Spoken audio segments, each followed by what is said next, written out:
We're talking about run stunts. That's what this one's supposed to be about.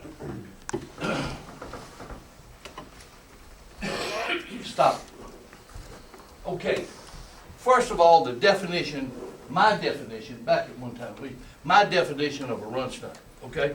Because I think we need to clarify that. It may not be yours, it may be, back it up just a little bit if you would, please. The definition of a, and this is a, R-E-D?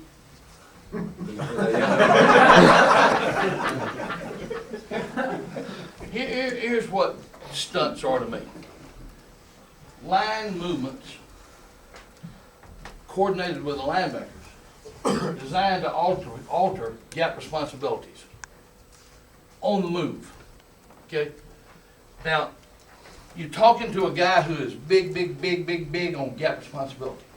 We had a session in here last night which lasted 2 weeks on how to play blocks, how we played different blocks, how we did things like that. But gap responsibility in the running game is awful big to me. All right? I believe this, guys, and I said this last night, there's so many new faces in here, I'll say it again. I started at the JV level, then I got to the varsity level, then I got a head coach job, then I got, which I didn't like, I really didn't like, I didn't get to coach nobody.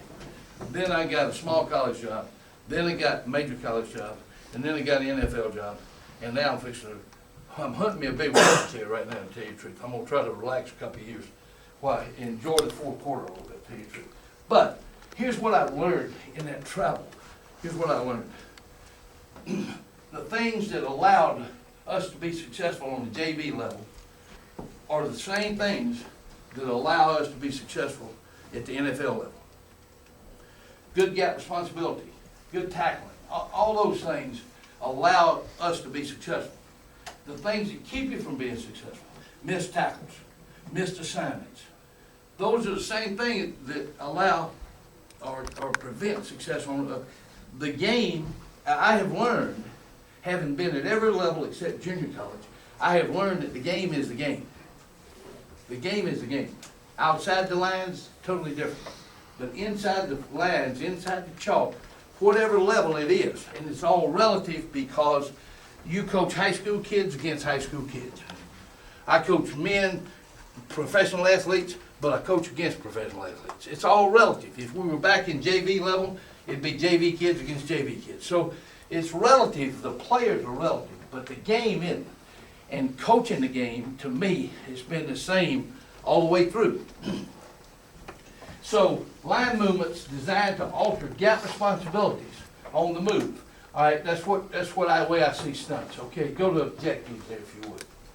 This is another thing. I believe that you should always have. Why do you do it?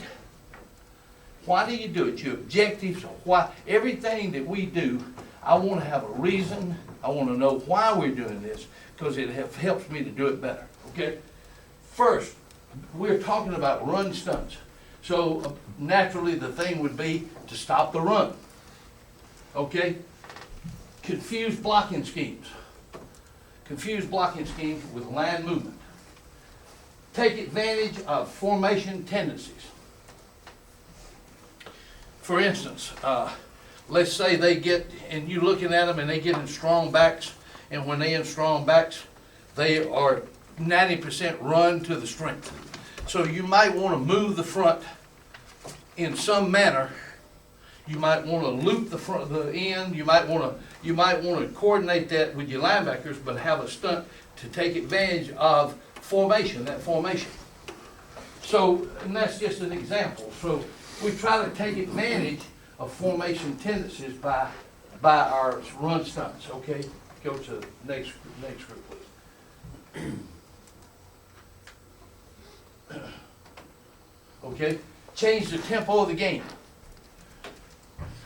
You know, and y'all have done this, and I've done this. They're moving the football successfully. You want to change the tempo of the game. So a safe stunt, movement, those type things, sometimes you're able to change the tempo of the game. Okay? And the fifth one I listed here is complement your base defense. I'm old enough, guys, or as my mama, God bless her, used to say, I'm old enough and ugly enough to understand that y'all gotta have something you call that your players believe in, that you can stop the run. We playing Ron and those guys in the NFC Championship game.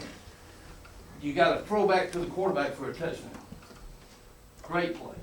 Fitzgerald makes a great play on the thing. But over there on the bench, here's what they say. Oh, that's a bullshit. I mean, it counted 6, okay? But in the minds of the players,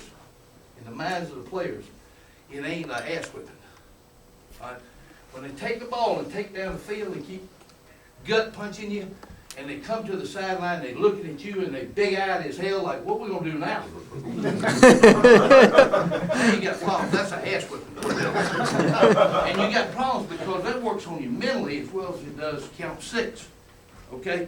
So you gotta have a base defense. And stunting, to me, in the old days, we used to list base defense and mixers. And mixers were our stunts. So you need to have something. We're playing Ole Miss way back, and I was at Southern Miss, and I was the defensive coordinator at the time. I had a defensive end named Stony Parker. Loved him. I signed him out of high school on the back of a damn tractor. And he had, Tony talked real, he was a big guy, but he talked real, real squeaky voice. So at halftime, I'm trying to do some coaching. I've got all kind of stuff going on I won't even go into, but they hit us for 19 points. And we're lucky to be there. It could have very easily been more than that, all right? So we're talking to them at halftime by groups, and then I get the defense together, and I say a couple things, and I say, anybody got anything? And I saw Stony Parker's hand go up in the back of the room. And the first thing I thought, what the hell? Because he don't hardly ever say nothing about that. I said, what you got, Stony? Guys, a moment in my life. In that high squeaky voice, he looked at me and he said, our base defense we called O. In his high squeaky voice, he said, Coach, let's play some O. It was like somebody hit me with a damn sledgehammer. I'm thinking, you know what? I said, Stoney, you're right, baby. We're going to play some O this time. All right. Long story short, we go back out there. We slap the shit out of them in the second half, okay? We win the game 21-19. And they lucky it wasn't more than that. They hardly scratched in the second half. But Stony Parker brought Pete Jenkins back down to earth, okay? You got to have something they believe in and you believe in. And then your stunt game is to complement that, okay? All right, go ahead, Coach, if you can, please.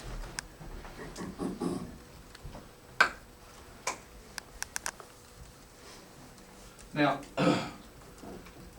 we talked about this, and everything I've shown has been some off-season stuff in there. And I really believe there's so many things that we feel like we get accomplished in the off-season as far as footwork, hand usage, things like that.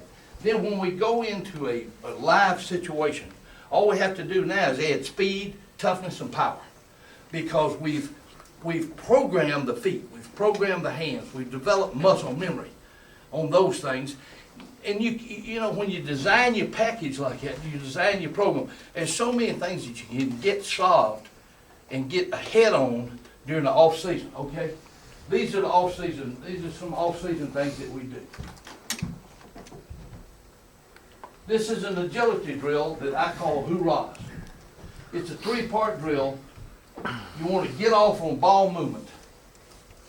You want to change directions with your reach and gather technique. You guys that were in here last night that we talked about so much. Reaching and gathering with your feet. Never letting your heels click and never crossing your feet over. Reaching and gathering and keeping your shoulders square where you're in position to play the cutback. Okay? So you work on that. You want to burst to the ball using your hands and arms as your accelerators. You know, these are your accelerators. The track guys taught me that. That's your accelerators. We need to know that for our football players. If I want to burst the coach right back there to that light, I want to use those hands and arms, and that will enhance my quickness to get to that football. You've had them, and I have too. They start to burst and have the hands like this, and they run with arms, or run like this. Using those hands and arms as accelerators, they don't all the time understand that. If you coach that, it's got a chance to get a little bit better for you. Okay? This again is off season. Here we're working loop. Run it back one time, huh? We're working 4 loops. Now, if you see, run it back one time, please, for me, coach. If you see, this is it's illegal to have a ball, but his hat works pretty good. All right? So we take 4 loops, shuffle and change directions. Explode 5 yards. Boom. All right, stop them one time, okay? I told you earlier in the day, the guys who were in here, we basically, will you do that light for me, please, coach? We basically play our front 4 different modes, okay? We've been talking about in the first 2 lectures, we've talked about attack, react. Then we talked about read, attack, which is 2 gap, but it's read, attack. It ain't read, react, it's read, attack. And I believe that the words, y'all want to come in, guys? Come on over here. I believe that the words that you use place, paint a picture in their minds of what you want. So we talk about 2 gap being read, attack. Then we talked about this, stunt. Okay? And that's why I'm mentioning it again here. Then we talked about short. Then we talked about jet, which was the last period. We talked about jet, the last period. Attack, react, those are 1s, 3s, 5s, and 9s. Those are 1 gap defenders. And we're going to move on the football. We're going to attack and we're going to react to your angle of release from line of scrimmage, like we talked about last night. Then we're going to play read attack when we play 2 gap. Now, a lot of people probably don't agree with the 2 gap concept, but the reason we play 2 gap is this. We'll play that guy in a 2 gap, we'll take the wheel and walk him, things like that. It takes him out of the box. We'll allow him to play 2 gaps to free him up, especially if we got a guy out here that we have a real problem with covering the slant or something like that, okay? So 2 gap, we play 2 gap not for run, we basically play 2 gap for coverage, okay? And we'll do the same thing to the strong side, and I don't want to belabor this, but we'll do the same thing to the strong side. And then that lets the Sam have the same freedom, because he didn't have his gap responsibility moving down to D, okay? So we can do that. All right, now in our stunt stance, and this is why I go into that. In our stunt stance, we talk about this. We talk about tightening the base slightly and putting the mental weight on the push foot. Putting the mental weight on the push foot, okay?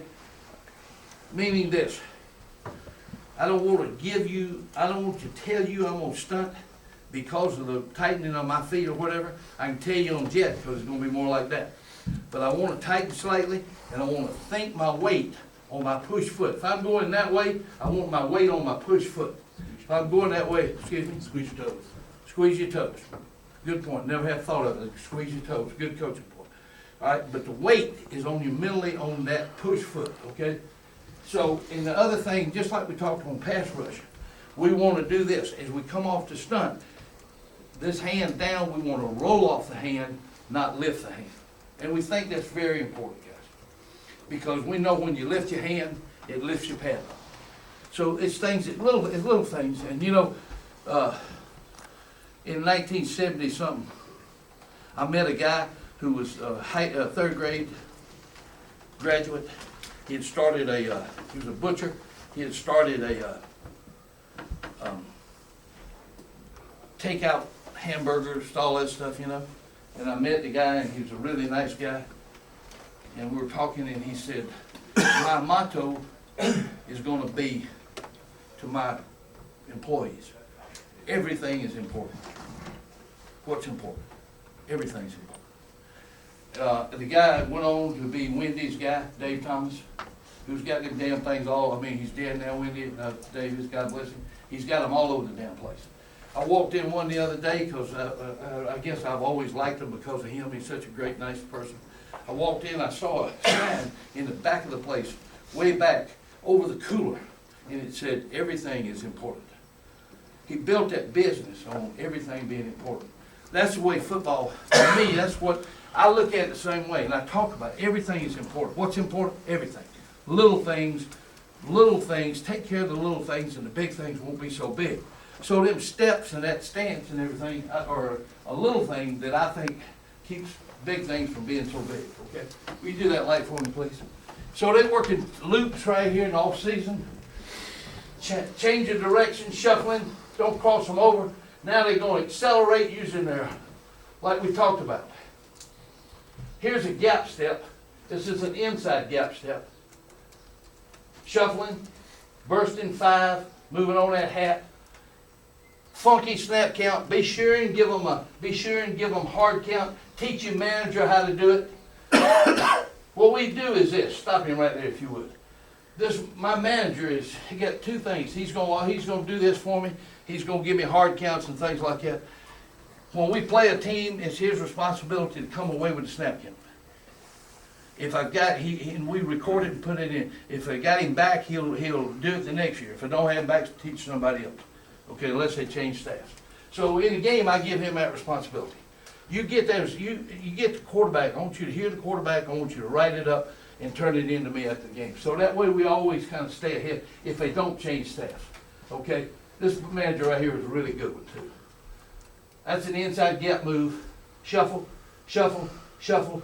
Break to the ball using, and then break down on the ball carrier. Now, stop it right there if you would, just a minute before they go. Okay, this is an off-season program up in Philadelphia.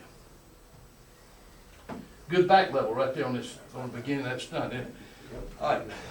Let me tell you guys, we all brotherhood in here to me. We all coaches. We can be honest and talk. Me and John were talking about it last night. I love coaches. He does too. I love people who work hard and give their time to kids and help do all the things that you guys do.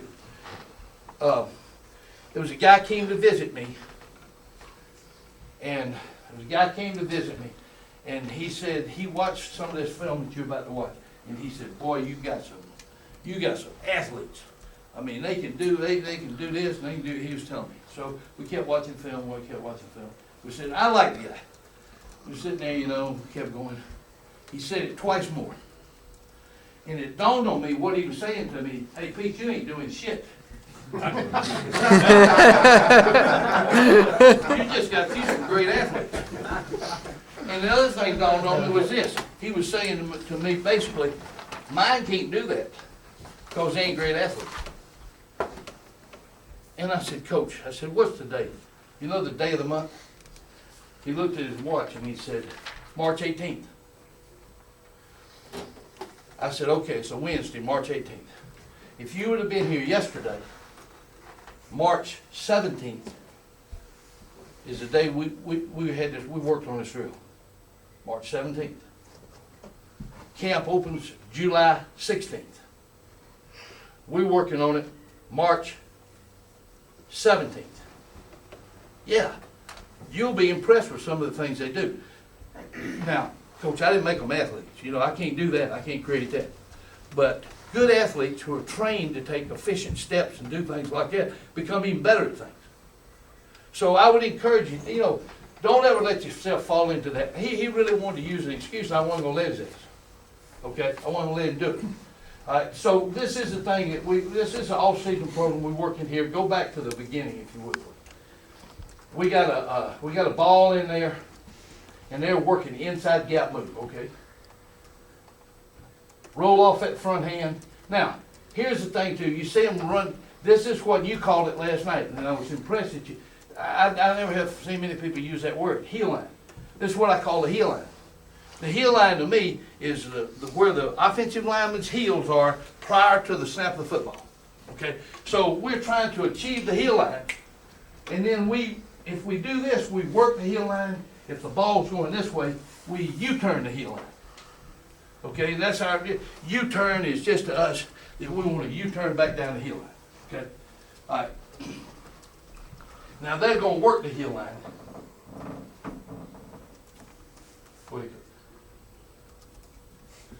Here I am giving them directions.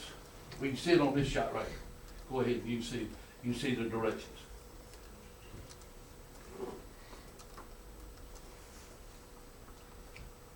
Okay, so you got 4 of them going, here's 2 of them. Now they U-turn. U-turn, heel line, change directions, loop step, work the heel line. Okay, stop it just a minute.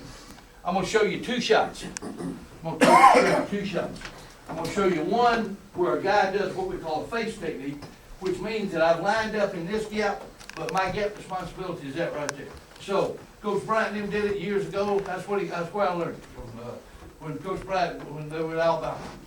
A face technique, I call it. I gotta cross this guy's face to get my gap responsibility.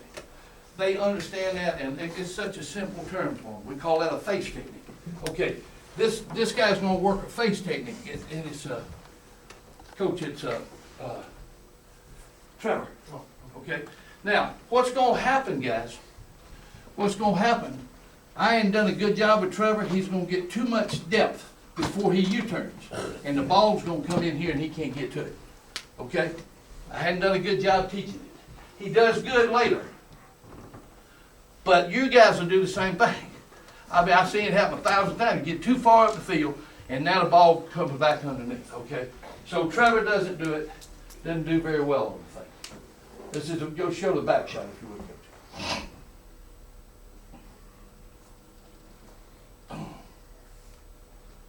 Good face technique. Just too deep before he started his U-turn, okay?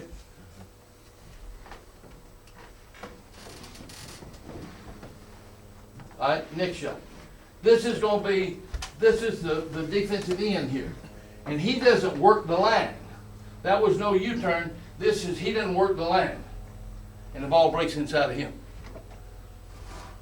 He ought to work back down that line of scrimmage. He'd have made that play. Almost made it, but almost, you know. All right, go ahead with the back shot.